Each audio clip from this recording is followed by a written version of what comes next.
Hello, good morning. अपने YouTube channel ज्ञानी mentor में आप सभी का स्वागत है। आज हम लोग सिविल कोड के कुछ महत्वपूर्ण प्रैक्टिस सेट को देखने वाले हैं, जिसमें 20 प्रश्नों का एक सेट है। जीके और जीएस से संबंधित प्रश्न हैं। क्रम संख्या 41 से शुरू है और 60 तक है। तो आइए देखते हैं इसे। काफ़ी महत्वपूर्ण प्रश्न हैं। पहला प्रश्न है, 1853 में लॉर्ड डलहौजी ने जो पहली टेलीग्राफ लाइन सेवा शुरू की थी वह किस किस के बीच थी। बताना है कि जो पहली टेलीग्राफ लाइन शुरू की गई थी वो किन दो शहरों के बीच में थी।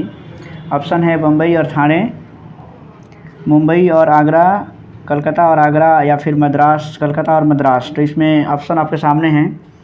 इसका सही जवाब है, इसमें कलकत्ता और आगरा के बीच में पहली टेलीग्राफ सेवा शुरू की गई थी।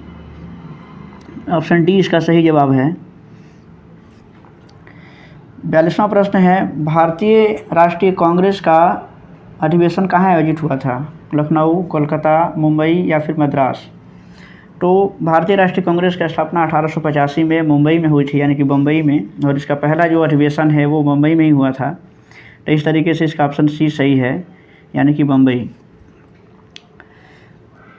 इसका अगला प्रश्न देखते हैं, जो तीसरा होगा, क्रम संख्या 43 होगा इसका।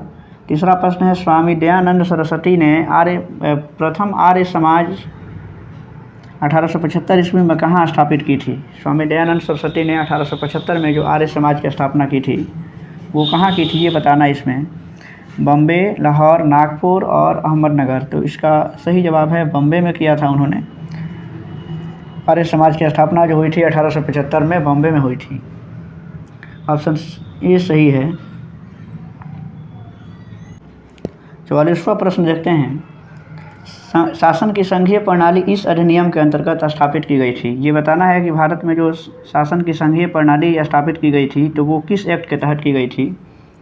पहला है गवर्नमेंट ऑफ इंडिया एक्ट 1919, या फिर government of India act 1935, Indian councils act 1909, या फिर गवर्नमेंट ऑफ इंडिया एक्ट 1858। तो इसमें भारत में जो संघीय शासन प्रणाली स्थापित की गई थी तो वो 1935 के भारत शासन अधिनियम के तहत की गई थी, यानी कि गवर्नमेंट ऑफ इंडिया एक्ट 1935 इसका सही जवाब है। 45वां प्रश्न है कि कितने यामयोतर के साथ अंतर्राष्ट्रीय दिनांक रेखा निर्धारित की जाती है। कितने देशांतर के साथ, ये बताना है। यामयोतर का मतलब देशांतर है। कितने यामयोतर के साथ अंतर्राष्ट्रीय तिथि रेखा, जिसको अंतर्राष्ट्रीय दिनांक रेखा भी कहते हैं, वो निर्धारित की जाती है। तो अंतर्राष्ट्रीय जो तिथि रेखा है वो 180 डिग्री देशांतर से तय की जाती है, यानी कि इसका ऑप्शन डी सही है। 40वां प्रश्न है, यह किसने कहा है कि मानव प्राकृतिक रूप से एक राजनीतिक प्राणी है। प्लेटो ने, अरस्तु ने, हॉब्स ने, या फिर रूसो ने। तो इसमें अरस्तु ने कहा था कि मानव प्राकृतिक रूप से एक सामाजिक प्राणी है, और अरस्तु हम जानते हैं कि यूनान के एक महान दार्शनिक थे। तो इसका ऑप्शन बी सही है, अरस्तु। 47वां प्रश्न देखते हैं, उसमें दो सूचियों का मिलान करना है। प्रथम और द्वितीय सूची में राष्ट्रीय प्रतीक या राष्ट्रीय कुछ चीज़ें जुड़ी हुई हैं, और उनके एक तरफ उनके स्रोत हैं जो कहाँ से ली गई है, और दूसरी तरफ सूची 1 में राष्ट्रीय गीत, राष्ट्रगान, राष्ट्रीय प्रतीक और राष्ट्रीय नारा दिया हुआ है, और इससे सूची 2 में उचित जो ऑप्शन है उसके साथ मिलान करना है। पहला है राष्ट्रगीत। हम जानते हैं कि राष्ट्रगीत जो है वो वंदे मातरम है, यानी कि 2 से मिल जाएगा। राष्ट्रगान जन गण मन होता है, ये चौथा सही है इसका। राष्ट्रीय प्रतीक अशोक का जो सारनाथ का जो सिंह स्तंभ है, और राष्ट्रीय नारा है वो सत्यमेव जयते का है। तो इस तरीके से हम देखते हैं कि इसमें पहला ए का 2 सही है। देख लीजिए, ऑप्शन सी में मिल रहा है सब शायद। पहला का 2 सही है। दूसरा जो है बी का 4 से सही में, देखिए बी का 4 भी सही है। राष्ट्रीय प्रतीक यानी कि सी का 1 है, ये भी सही है। और डी राष्ट्रीय नारा जो है वो सत्यमेव जयते, यानी कि डी का 3 है। तो यानी कि इस तरीके से हम देखते हैं कि ऑप्शन इसका सी सही है। अगला प्रश्न है, 48वां प्रश्न है, भारत में वैध प्रभु सत्ता निहित है।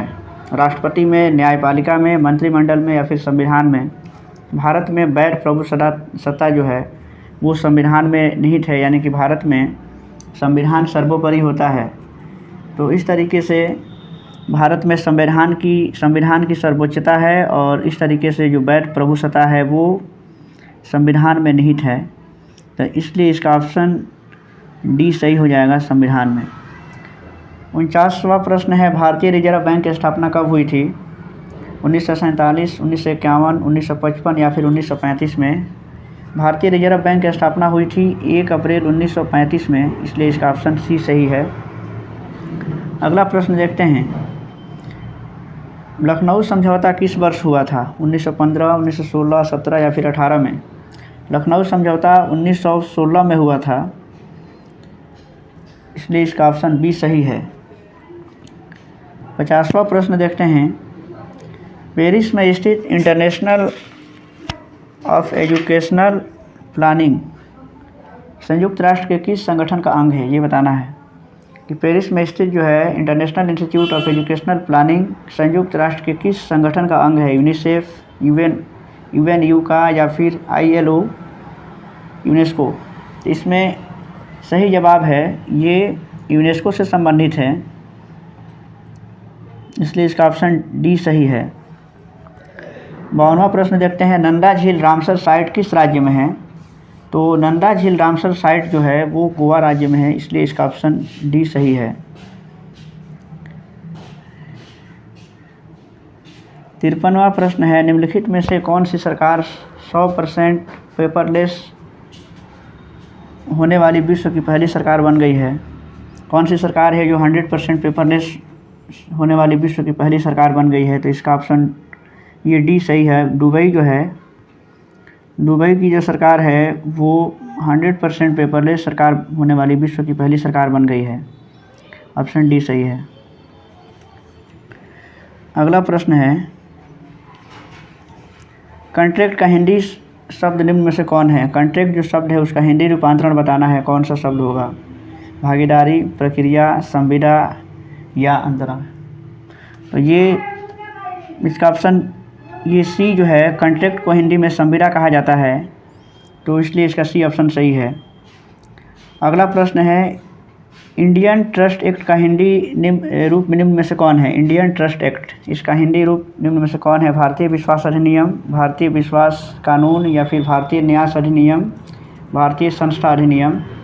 तो इंडियन ट्रस्ट एक्ट का हिंदी इनमें से है ये भारतीय न्यास अधिनियम, इसका हिंदी है, हिंदी रूपांतरण है इंडियन ट्रस्ट एक्ट का, ऑप्शन सी। 46वां प्रश्न है, ये केमिस्ट्री से है, COOH निम्नलिखित में से किस क्रियात्मक समूह में उपस्थित है? ये जो फंक्शनल ग्रुप की बात कर रहा है कि किस फंक्शनल ग्रुप, ये COOH जो है वो किसका फंक्शनल ग्रुप है? कार्बोक्सिलिक अम्ल है, कीटोन, एल्डिहाइड या फिर अल्कोहल? तो ये जो होता है ये COOH जो होता है वो कार्बोक्सिलिक अम्ल का होता है, ऑप्शन ए इसका सही होगा। 57वां प्रश्न है, निम्न में से किस वस्तु के पास गतिज ऊर्जा नहीं होती है? गतिज ऊर्जा, किसी वस्तु में उसकी गति के कारण जो ऊर्जा होती है उसे गतिज ऊर्जा कहते हैं। तो इसमें बताना है बहती हवा, इसमें पूछ रहा है गतिज ऊर्जा नहीं होती है, बहती हवा में गतिज ऊर्जा होगी क्योंकि हवा में गति है। लुढ़कता हुआ पत्थर, इसमें भी गतिज ऊर्जा होगी। चलती हुई गोली में भी गतिज ऊर्जा है। उठा हुआ जो हथौड़ा है इसमें चूँकि ये गति नहीं है, इसमें स्थितिज ऊर्जा है, इसलिए इसका ऑप्शन सी सही है, यानी कि ये सही होगा इसमें प्रश्न के अनुसार। ये उठा हुआ हथौड़ा में गतिज ऊर्जा नहीं होगी, इसलिए इसका ऑप्शन सी सही है। 58वां प्रश्न है कि बताना है कि कितने हर्ट्ज की आवृत्ति मनुष्यों के लिए श्रव्य नहीं है, यानी कि मनुष्य उसे सुन नहीं सकता है? 22,000 हर्ट्ज, 100 हर्ट्ज या फिर 20,000 हर्ट्ज और 18,000 हर्ट्ज? तो इसमें मनुष्य जो है कि 22,000 हर्ट्ज की जो आवृत्ति होती है उसको नहीं सुन सकता है। मनुष्य 20 हर्ट्ज से लेकर के 20,000 हर्ट्ज के बीच की ध्वनि को सुन सकता है, ऑप्शन ए इसका सही जवाब है।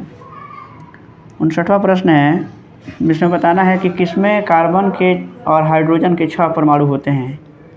प्रोपीन, क्लोरोप्रोपेन, बेंजीन और प्रोपाइन? तो इसमें हम जानते हैं कि बेंजीन का जो सूत्र होता है वो C6 और H6 होता है, यानी कि इसमें कार्बन और हाइड्रोजन के 6 परमाणु होते हैं, ऑप्शन इसका सी सही है।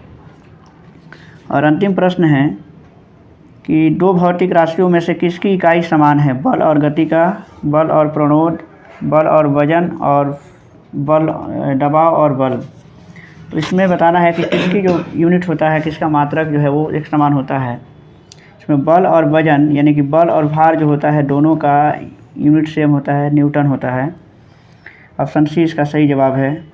तो ये 20 प्रश्न का एक सेट था, काफ़ी महत्वपूर्ण है किसी भी परीक्षा के लिए।